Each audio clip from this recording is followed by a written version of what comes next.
Semester 3 में जो आपका पेपर है जिसको आपको पढ़ना है दैट इज़ सेक 3 पेपर, उसमें का आज कुछ इंपॉर्टेंट टॉपिक बताने वाले हैं। और आपको ये मालूम है कि इस पेपर में जो है ऑब्जेक्टिव क्वेश्चन पूछे जाएंगे, बट आपको सब्जेक्टिव या थियोरेटिकल कंसेप्ट आपको समझना ज़रूरी है, ठीक है। तो इस पेपर का नाम आपको मालूम है skill enhancement course that is SEC 3। और इस पेपर का जो नाम है ये कोड हो गया, इसका नाम है एलिमेंट्री कंप्यूटर एप्लीकेशन सॉफ्टवेयर। तो ये आप देखेंगे कि ये सेमेस्टर 3 के लिए सबके लिए पेपर है ये, ठीक है। ये सारे स्टूडेंट्स को पढ़ना चाहे उनका कोई भी ऑनर्स हो उसको पढ़ना है। तो चलिए शुरू करते हैं। सबसे पहले आज के टॉपिक देखते हैं, टॉपिक का क्या है आज का टॉपिक। तो आज जो आप सीखेंगे what is an operating system. Operating system होता क्या है इसको समझना है, इसके कंसेप्ट को जानना है, और फिर इसमें से जो ऑब्जेक्टिव्स या मल्टीपल चॉइस क्वेश्चंस बनेंगे उसको आपको क्या करना है, समझ के सही टिक लगाना है, ठीक है। तो पहला डेफिनेशन देखते हैं, फिर आपको हम अच्छे तरीके से समझाते हैं। An operating system is a system software that manages computer hardware and software resources and provides common service for computer programs.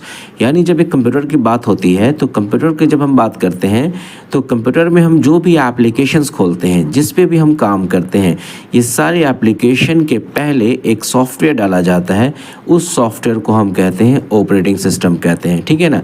और इसी ऑपरेटिंग सिस्टम को क्या कहा जाता है, सिस्टम सॉफ्टवेयर कहा जाता है, राइट।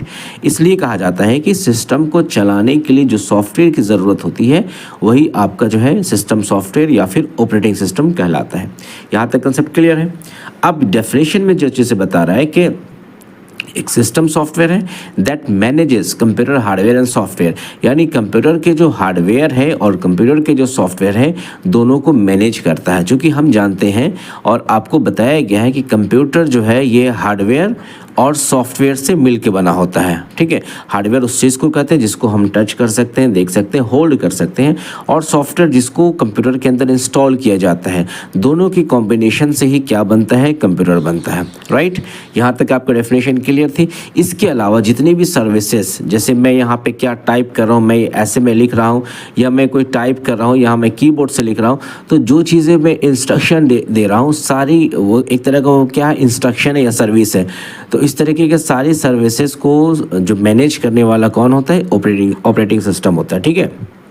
यानी ऑपरेटिंग सिस्टम के पास हर इंफॉर्मेशन होती है। कंप्यूटर में हम एक इंस्ट्रक्शन भी डालेंगे, एक सिंगल कैरेक्टर टाइप भी करते हैं, तो भी ऑपरेटिंग सिस्टम उसको मैनेज करती है और उसकी जो इन्फॉर्मेशन, उसकी डिटेल्स ऑपरेटिंग सिस्टम के पास होती है, राइट। यहाँ तक डेफिनेशन क्लियर है। अब इसको हिंदी में भी आप देख लें, जो हिंदी बैकग्राउंड के स्टूडेंट हैं, एक सॉफ्टवेयर होता है जो कि कंप्यूटर तथा यूज़र के मध्य इंटरफेस की तरह काम करता है। हाँ, एक चीज़ देखें यहाँ पे कि ये चीज़ें जो है आपका जो है कंप्यूटर है, राइट, ये कंप्यूटर है, और यहाँ पे एक यूज़र है। अब यूज़र जो है इससे इंटरेक्ट कैसे होगा, इंटरेक्ट करने के लिए ही ये ऑपरेटिंग सिस्टम है जो दोनों के बीच में इंटरेक्शन कराती है, दोनों के बीच में मिलान कराती है, इंटरफेस करती है, ठीक है। तो चूँकि कंप्यूटर जो है कंप्यूटर और यूज़र डायरेक्टली नहीं होते हैं इंटरेक्ट, उसके बीच में जो होता है ये ऑपरेटिंग सिस्टम होते हैं, तो इसका ये भी काम होता है। आगे बढ़ कर देखते हैं क्या कह रहा है कि ऑपरेटिंग सिस्टम निर्देश, उसी हिंदी का डेफिनेशन का आगे में है, निर्देशों का समूह होता है। यानी इसमें ऑपरेटिंग सिस्टम में क्या होते हैं, सारे जो है इंस्ट्रक्शन होते हैं। निर्देश का मतलब क्या होता है, इंस्ट्रक्शन। अब इंस्ट्रक्शन किसको कहते हैं, अगर हम एक माउस से क्लिक भी करते हैं तो वो भी एक इंस्ट्रक्शन होता है। माउस को अगर हम मूव भी करते हैं तो भी इंस्ट्रक्शन होता है। अगर कोई एप्लीकेशन को हम ओपन करते हैं तो वो भी क्या होता है, इंस्ट्रक्शन होता है। किसी एप्लीकेशन को अगर हम क्लोज करते हैं तो वो भी क्या होता है, एक इंस्ट्रक्शन होता है।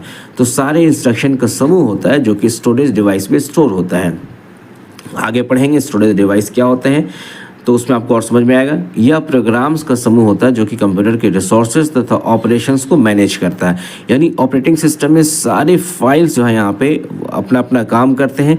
एक सॉफ्टवेयर है और सॉफ्टवेयर बनता है किससे है, बहुत सारे इंस्ट्रक्शन से मिलके और बहुत सारे फाइल से मिलके बनता है। तो ये सारे फाइल्स जो होते हैं कंप्यूटर को चलाने में, सॉफ्टवेयर को हैंडल करने में काम आते हैं, ठीक है।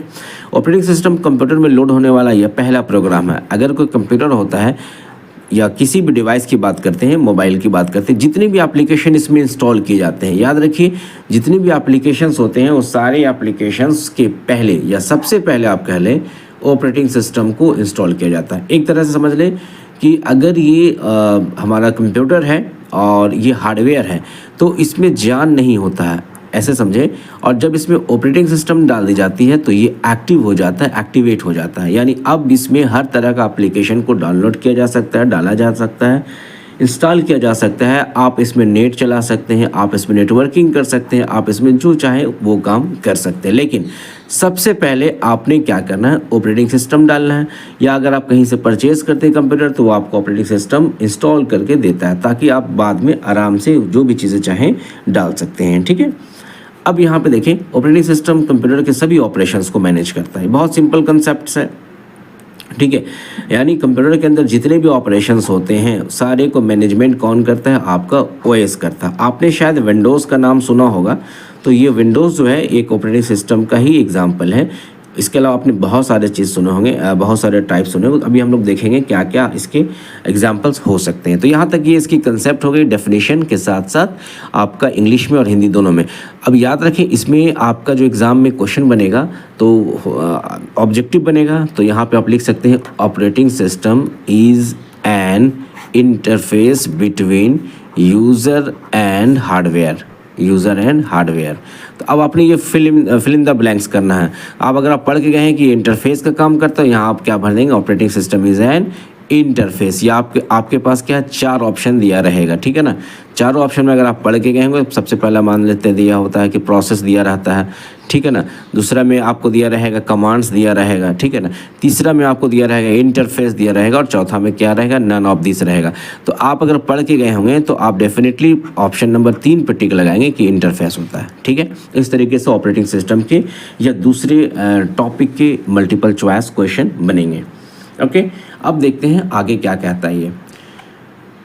अब अगर हम बात करते हैं ऑपरेटिंग सिस्टम सॉफ्टवेयर के बारे में कि कौन कौन ऑपरेटिंग सिस्टम का सॉफ्टवेयर होता है, तो आपने विंडोज़ का नाम सुना ही होगा। विंडोज़ एक तरह का ऑपरेटिंग सिस्टम है। आपने iOS का नाम सुना होगा, आपने एंड्रॉयड जो आपके पास स्मार्टफोन है उसका आपने नाम सुना होगा।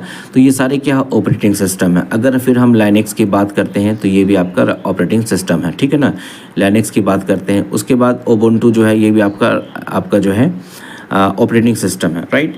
तो डिफरेंट डिवाइसेस में या डेस्कटॉप में, लैपटॉप में आपका जो है ऑपरेटिंग सिस्टम काम करता है। आपको मालूम है कि ऑपरेटिंग सिस्टम पहले इंस्टॉल किया जाता है। जैसे ऑपरेटिंग सिस्टम इंस्टॉल कर दिया जाता है उसके बाद जितने भी चाहे आप एप्लीकेशन को जिस तरीके से चाहे वहाँ पे डाउनलोड कर सकते हैं, इंस्टॉल कर सकते हैं, ठीक है। तो ये सारे ऑपरेटिंग सिस्टम के सॉफ्टवेयर होते हैं। उसके बाद अगर हम बात करते हैं कि इसके टाइप्स क्या क्या होते हैं, तो अगर हम टाइप्स के ऊपर फोकस करेंगे तो टाइप्स ऑफ ऑपरेटिंग सिस्टम में सबसे पहले आप देखेंगे कि यहाँ पर सबसे पहले टाइप्स ऑफ ऑपरेटिंग सिस्टम में देखेंगे। सबसे पहला होता है मल्टीटास्किंग ऑपरेटिंग सिस्टम, एकदम इसको अच्छे से याद कर लीजिएगा। उसके बाद होता है मल्टी प्रोसेसिंग ऑपरेटिंग सिस्टम होता है।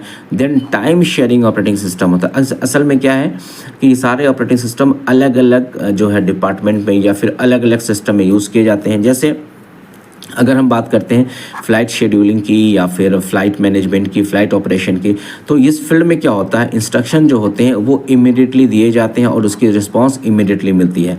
ऐसा नहीं कि इंस्ट्रक्शन अभी दिया गया और रिस्पांस बहुत बाद में मिल रहा है, तो फिर flight scheduling, flight operations management सारा का सारा चौपट हो जाएगा, क्रैश कर जाएगा। इसलिए यहाँ पर जो यूज़ होता है real time operating system use किया जाता है। तो अब आपको जब बताया जाएगा कि सारे ऑपरेटिंग सिस्टम की यूजेस कहाँ कहाँ होती है, तो फिर आपको जो कंसेप्ट और क्लियर हो जाएगा।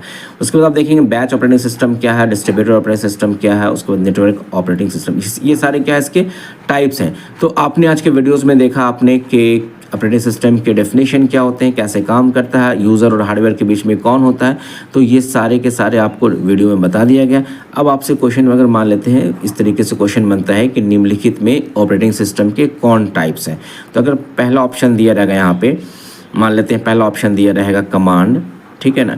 दूसरा ऑप्शन दिया रहेगा, दूसरा ऑप्शन यहाँ पे दिया रहेगा, यहाँ पे देख लेते हैं।